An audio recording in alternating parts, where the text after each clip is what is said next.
If your wires have more current flowing through them than they can safely handle, they could potentially overheat. The wires could malfunction and lose their ability to work, or excessive electricity will melt the protective insulation around the wiring, which leads to exposed metal wires. This exposure can cause fires, as well as an increased risk of shock or permanent damage to the electrical system.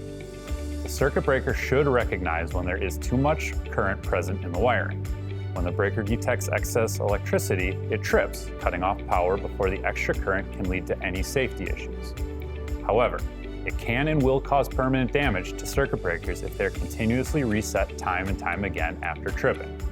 Caution should be taken when resetting breakers, as its reason for tripping is typically from either over-amperage or a failed appliance or device causing a dead short. If a circuit breaker trips, it is for a reason and should be looked at by a qualified electrician before resetting.